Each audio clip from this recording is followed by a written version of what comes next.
Hello दोस्तों, स्वागत है आपका हमारे यूट्यूब चैनल पर। और आज हम बात करने वाले हैं हमारी पिछली क्लास से आगे। पिछली क्लास तक हमने पढ़ लिया था कारणों प्रमेय। कारणों प्रमेय का एक स्टेटमेंट जो दो तरीके से परीक्षा में पूछा जाता है, उसके दोनों तरीके से जिससे वो पूछा जाता है वो हमने पिछली कक्षा में लिख दिए थे और उसमें डेराइव भी कर दिया था। आज हम बात करते हैं कारणों प्रमेय के दूसरे स्टेटमेंट की। जो हमने पिछली कक्षा में दो वाक्य या वो जो सेंटेंस लिखे थे वो एक ही स्टेटमेंट के दो रूप थे, वो दोनों रूपों में परीक्षाओं में आ सकता है।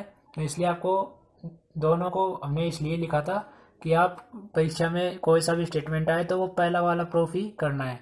दूसरे स्टेटमेंट की हम बात करते हैं तो कार्नो प्रमेय, कार्नोट थ्योरम का दूसरा स्टेटमेंट है वो हम यहाँ पर लिख रहे हैं कि समान स्रोत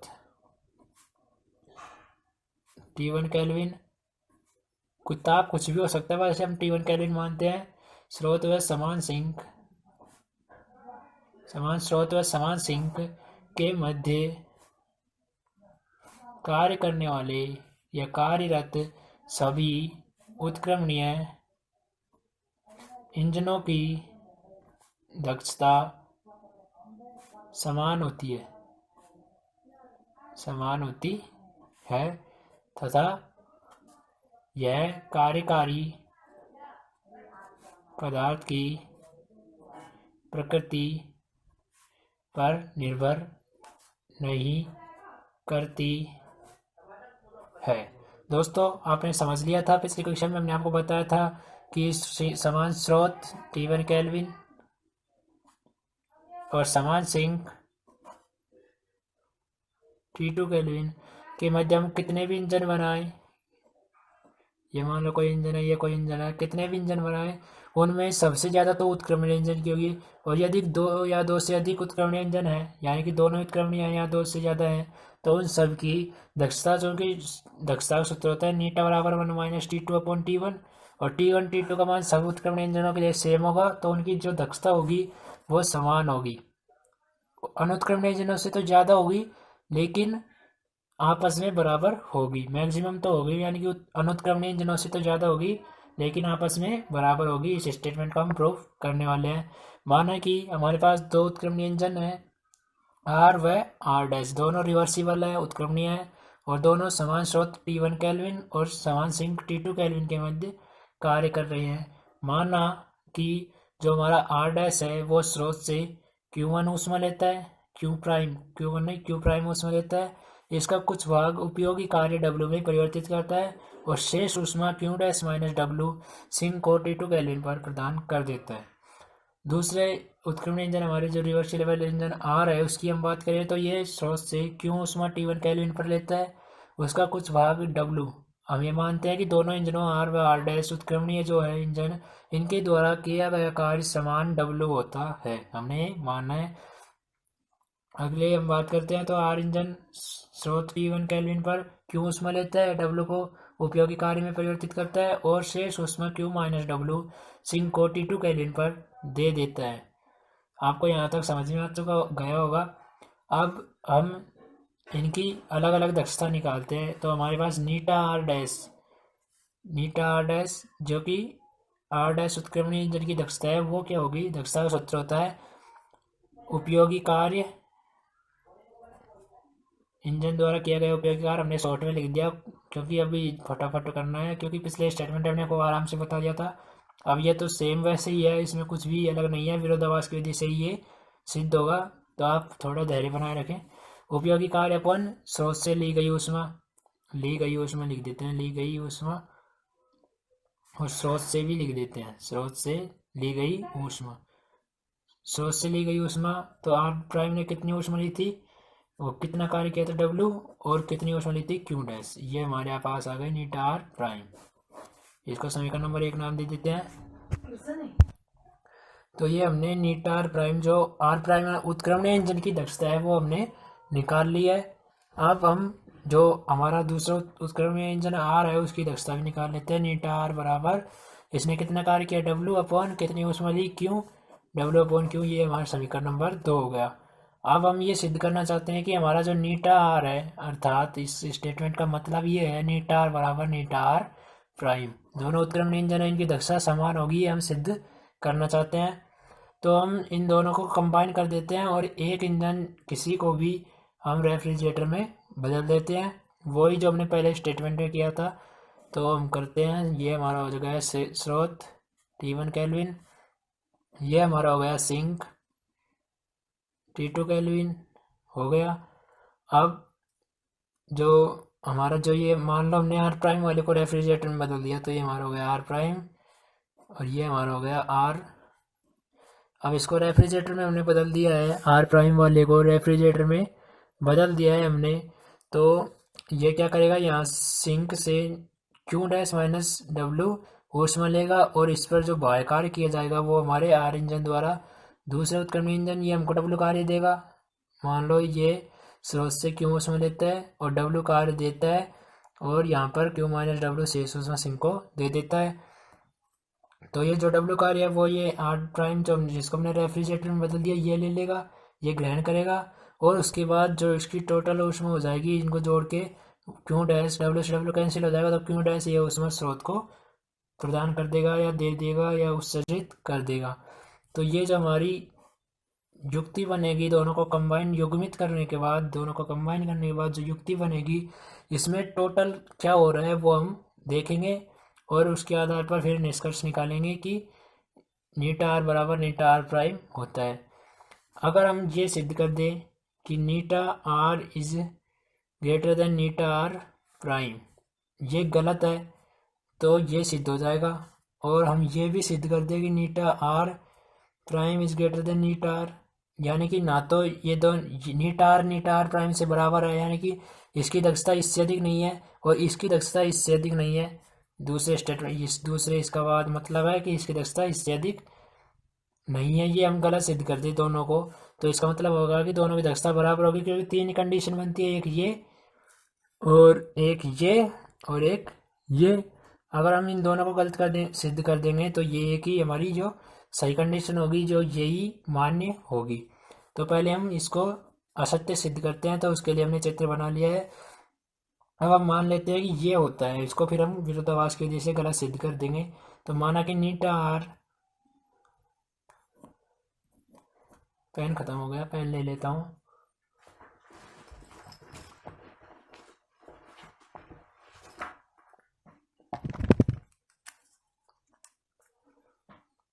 माना कि eta R is greater than eta R prime, ये हमने मान लिया।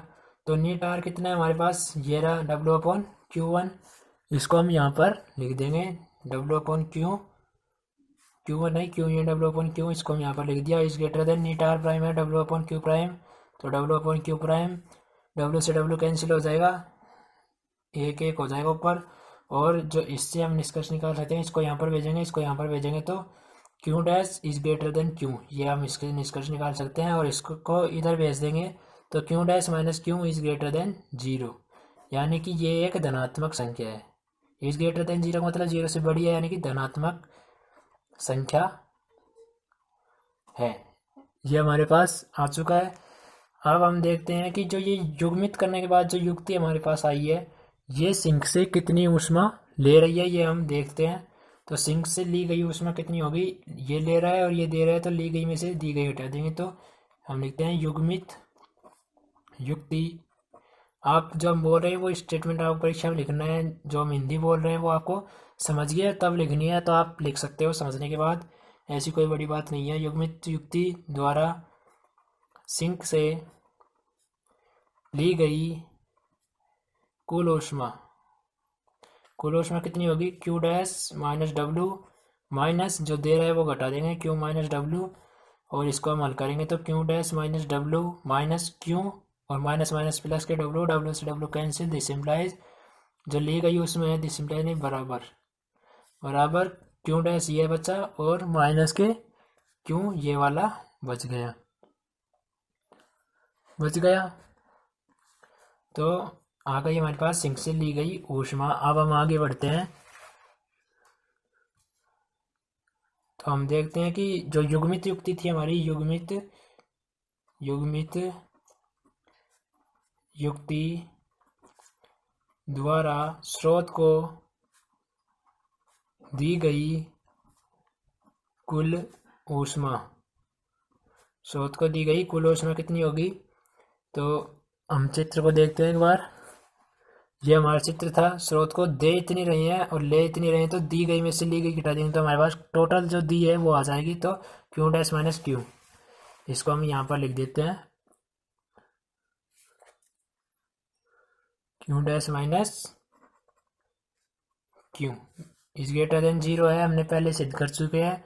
यानी कि जो ये हमारे पास युग्मित युक्ति आई है, ये वाली जो हमारी युक्ति आई है, ये युक्ति सिंक से क्यू डैश माइनस क्यू ऊष्मा लेगी और उसको स्रोत को उतनी की उतनी क्यू डैश माइनस क्यू ऊष्मा स्थानांतरित कर देगी, जो कि ऊष्मागतिकी के जो मूलभूत नियम है, फंडामेंटल लॉ है, उनके विरुद्ध है। हमने पहले ही पढ़ा था कि सिंक से बिना किसी बाह्य कार्य के, यहाँ पर कोई बाह्य एजेंसी कार्य नहीं कर रही है, और ये फिर भी सिंक से स्रोत की तरफ यानी कि निम्न ताप से उच्च ताप की ओर ऊष्मा को ट्रांसफर कर रहा है, इसलिए ये ऊष्मागतिकी के नियमों का उल्लंघन करता है। इसका मतलब क्या होगा कि हमने जो ये माना था कि eta R is greater than eta R prime है, ये गलत है, हमारी मान्यता गलत है। यानी कि या तो ये कंडीशन हो सकती है या फिर ये कंडीशन, ये नीटा आर बराबर नीटा आर प्राइम, ये कंडीशन हो सकती है। ये तो हमने गलत सिद्ध कर दी। अब हम इसको भी गलत सिद्ध कर सकते हैं। इसके लिए आपको क्या करना पड़ेगा कि जो आर प्राइम को हमने रेफ्रिजरेटर में बदला था इस युक्ति इस चित्र से, इस ये बनाते वक्त हमने आर प्राइम को रेफ्रिजरेटर में बदला था।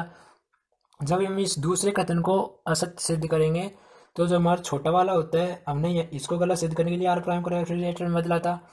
जब हम इसको सिद्ध करेंगे तो हम आर को रेफ्रिजरेटर में बदल देंगे, और ठीक ऐसे कैसे करेंगे, एकदम सेम टू सेम।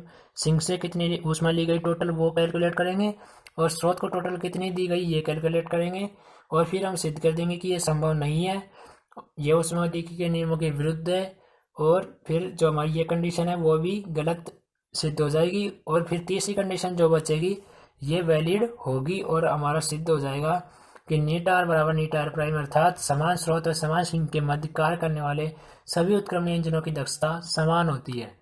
तो हम यहाँ पर लिख देंगे, आपको जो हमने बताया था कि ये दूसरी कंडीशन भी गलत प्रूव करनी है, तो इसके लिए आपको जो हमारा आर इंजन है इसको रेफ्रिजरेटर में बदलना होगा। तो हम आपके लिए ये कार्य छोड़ देते हैं, आपको ये करके देखना है, नहीं होता था आप कमेंट बॉक्स में लिख देना, हम आपको ज़रूर करके बताएंगे। तो हम यहाँ पर लिख देंगे कि जो कि पहले हम लिखेंगे कि जो हमारी युग्मित युक्ति है, युग्मित युक्ति, ये बोलने में थोड़ा अजीब लगता है मेरे को, तो युग्मित युक्ति है, ये युग्मित युक्ति हम यहाँ पर लिखेंगे। स्पष्ट है कि युग्मित युक्ति सिंक से T1 केल्विन जो कि निम्न ताप है स्रोत के से, उससे क्यू डैश माइनस क्यू, ये ऊष्मा हमने पहले निकाली थी, ली गई भी क्यू डैश माइनस क्यू ही थी, ये तो दी गई है, और ली गई भी हमने भी निकाली थी, जो यहाँ पे है, मैं आपको दिखा देता हूँ। ये रही, दिख रही होगी आपको, ये भी इतनी थी।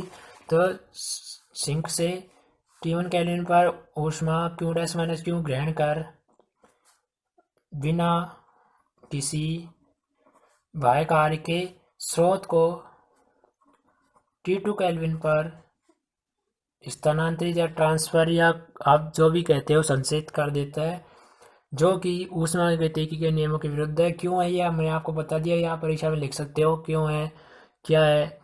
हमको इतना लिखने के लिए टाइम नहीं है, तो आप थोड़ा लिखने ला, हम अभी यहीं पे आपको समझा देते हैं बस, क्योंकि हमने पिछले वाले स्टेटमेंट को प्रूव करते वक्त ये सब कुछ लिख के बताया था। तो आप उसकी लाइन भी यहाँ पर लिख सकते हो, जो कि ऊष्मागतिकी के नियमों के विरुद्ध है, और इससे सिद्ध होता है कि हमारी मान्यता गलत थी। और इस दूसरे वाले जो हमारी ये eta R prime is greater than eta R, इसको भी हम गलत सिद्ध कर देंगे, और फिर जो हमारी तीसरी कंडीशन बचेगी ये हमारी प्रूफ हो जाएगी। अर्थात लगा के हम लिख सकते हैं कि युग्मित युक्ति सिंक से इतनी ऊष्मा लेकर इतनी ऊष्मा स्रोत को दे देती है, जो कि ऊष्मागतिकी के नियमों के विरुद्ध है। अर्थात हमारी मान्यता कि जो eta R is greater than eta R prime व eta R prime is greater than eta R दोनों ही गलत है। अर्थात नीटा आर बराबर नीटा आर प्राइम, अर्थात नीटा आर बराबर नीटा आर प्राइम होता है। ये हमारा प्रूफ हो जाएगा। तो आपको समझ में आ गया होगा दूसरे स्टेटमेंट भी। अब हम पढ़ने वाले हैं ऊष्मागतिकी का द्वितीय नियम, सेकंड लॉ ऑफ थर्मोडायनामिक्स। ये हमारा अगला टॉपिक है CBH बुक से, तो हम इसको पढ़ने वाले हैं। लेकिन इससे पहले आपको अगर शून्यवा नियम, उष्मागतिकी का जीरोथ लॉ, शून्यवा नियम और प्रथम नियम पता नहीं है तो आपको सेकंड नियम समझने में थोड़ी दिक्कत आएगी। तो हम एक बार फास्ट से तरीके से, जो आपके पहले चैप्टर में शून्यवा नियम और प्रथम नियम था, उसको यहाँ पर एक शॉर्ट मेथड के रूप में, शॉर्ट रूप में आपको थोड़ा समझा देते हैं। आपने वैसे पहले चैप्टर में पढ़ लिया होगा, और नहीं पढ़ा है तो हम आपको यहाँ पर एक बार थोड़ा सा रिव्यू उसका दे देते हैं। तो हम शुरू करते हैं। पहले शून्यवा नियम ही लिख लेते हैं। उष्मागतिकी का शून्यवा नियम, इसको अंग्रेजी में बोलेंगे तो जीरोथ लॉ ऑफ थर्मोडायनामिक्स, ये हो जाएगा।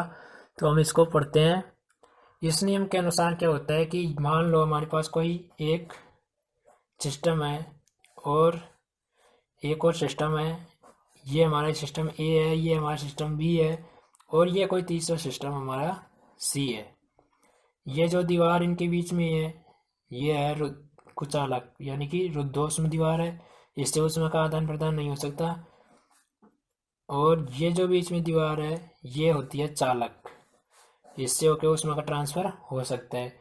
और ये आइसोलेट है, पूरे तीनों के तीनों एक बॉक्स में आइसोलेट है, यानी कि रुद्धोष्म रूप से बंद है। इसमें ना तो बाह्य कार्य कर रहे हैं, ना फिर ऊष्मा, मटेरियल, द्रव्य कुछ का भी पारगमन या यूँ कह सकते हैं ट्रांसफर नहीं हो रहा है।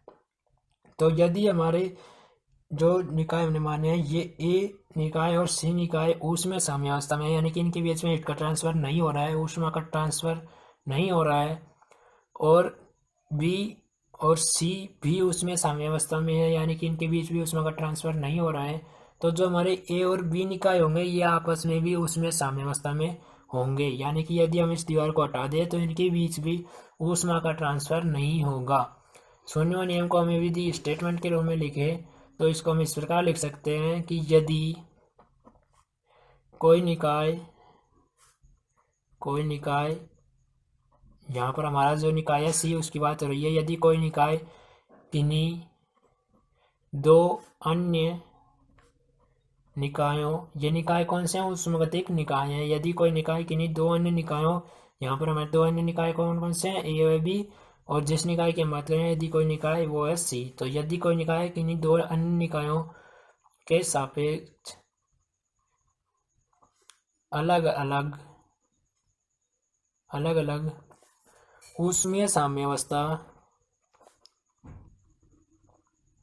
साम्यावस्था में है, यानी कि इनके बीच में हीट या ऊष्मा का ट्रांसफर नहीं हो रहा है, तो जो हमारे दो निकाय हमने माने हैं ए और बी, यदि कोई निकाय किन्हीं दो अन्य निकायों के सापेक्ष अलग अलग ऊष्मीय साम्यावस्था में है, तो वे दोनों निकाय, जो यहाँ पर हमारे ए व बी हैं, दोनों निकाय भी परस्पर ऊष्मीय साम्यावस्था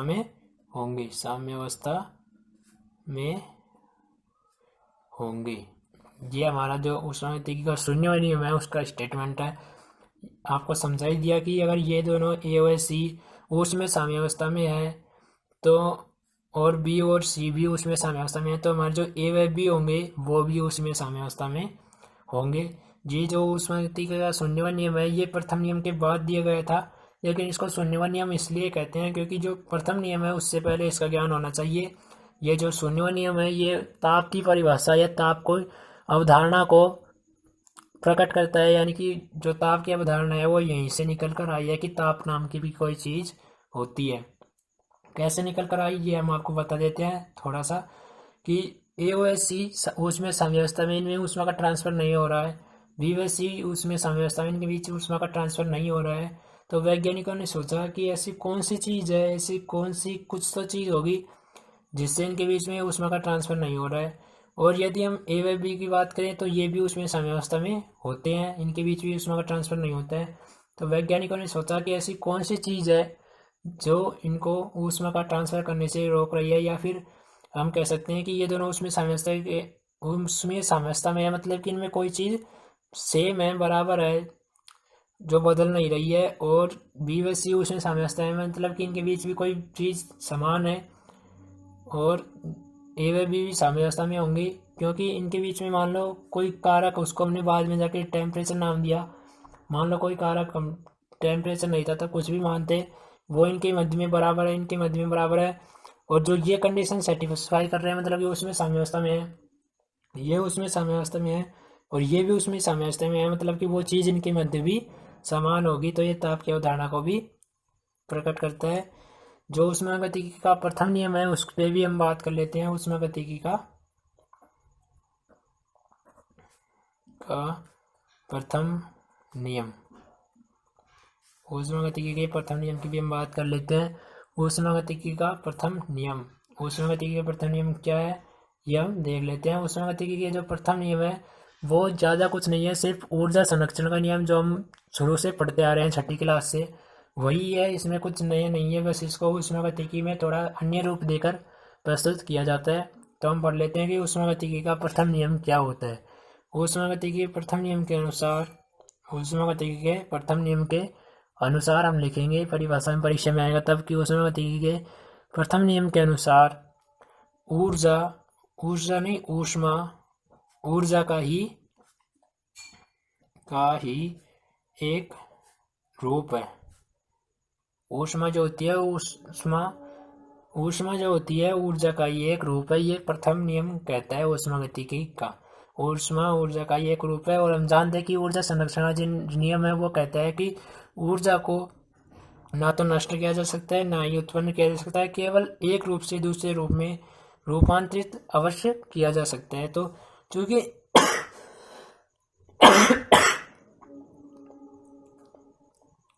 क्योंकि ऊष्मा ऊर्जा का एक रूप है, यानी कि ऊष्मा को भी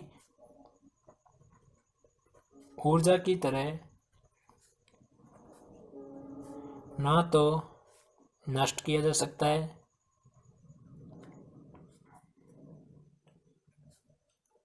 ना ही उत्पन्न किया जा सकता है,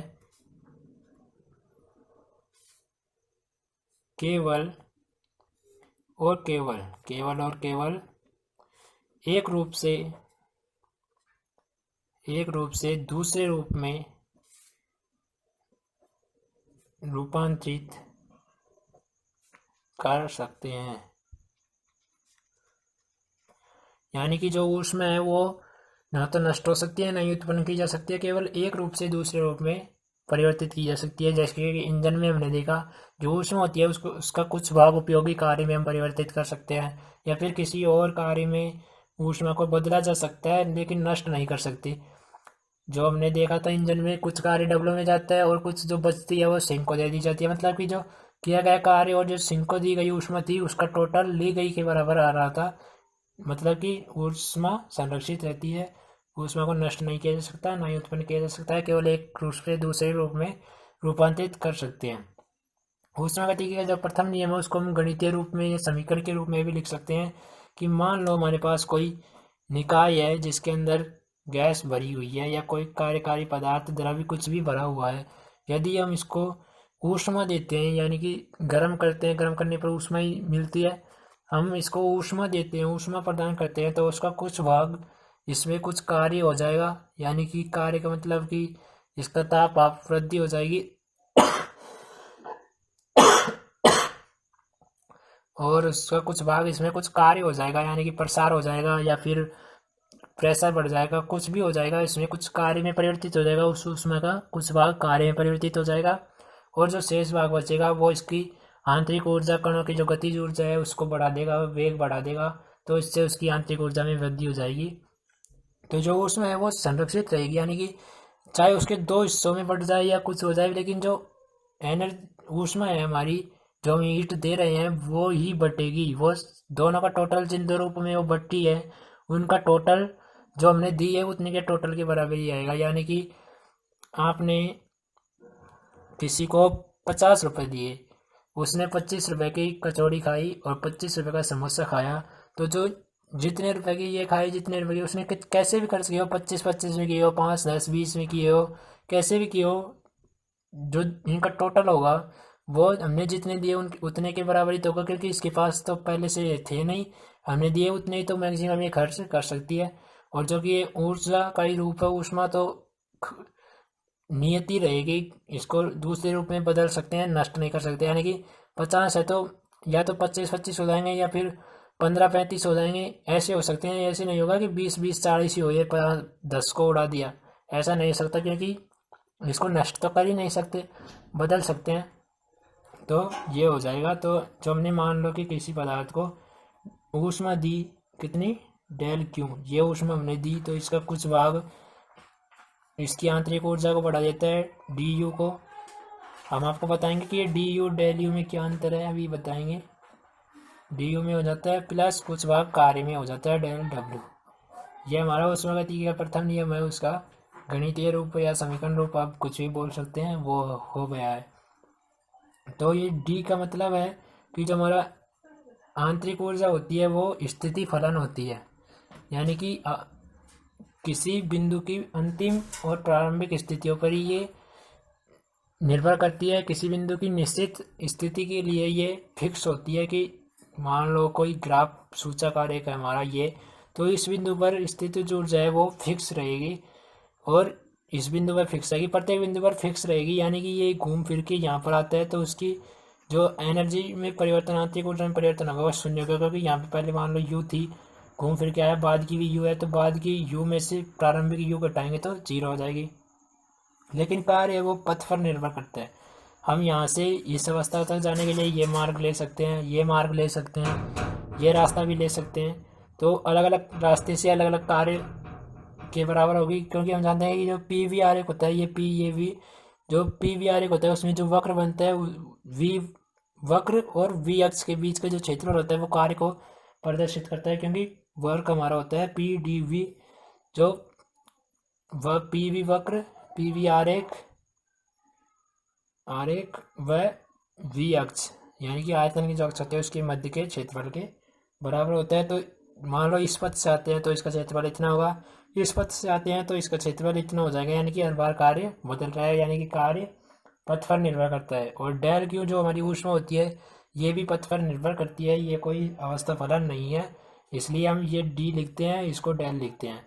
ऊष्मा पथ पर कैसे निर्भर करती है, ये आप देख सकते हो कि हम किसी पदार्थ को ऊष्मा किस प्रकार दे रहे हैं, ये उस पर निर्भर करती है कि उसको कितनी ऊष्मा मिलेगी, ये उसको कितनी ऊष्मा, मान लो हमने इसको क्यों दी, ये कितनी ग्रहण करेगा, ये उस पथ पर निर्भर करता है किस प्रकार इसको ऊष्मा दी जा रही है।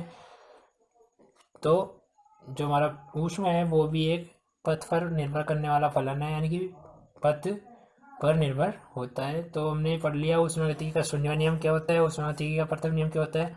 आप इनको विस्तार से पढ़ोगे तो विस्तार से इनमें ऐसे कुछ है नहीं, यही बात है, आप इनको विस्तार से पढ़ोगे तो फर्स्ट चैप्टर में पढ़ सकते हो, वहाँ पर ये थोड़ा सा विस्तार से है, थोड़ा सा ये है, वैसे इसमें कुछ ज़्यादा है नहीं। और जो सेकंड नियम है उसको हम अगली क्लास में पढ़ेंगे। वैसे हमें इस क्लास में ही शुरू करना था, मगर थोड़ा क्लास लंबी हो चुकी है, आधी घंटे की पहले ही हो चुकी है, तो हम अगली क्लास में पढ़ेंगे।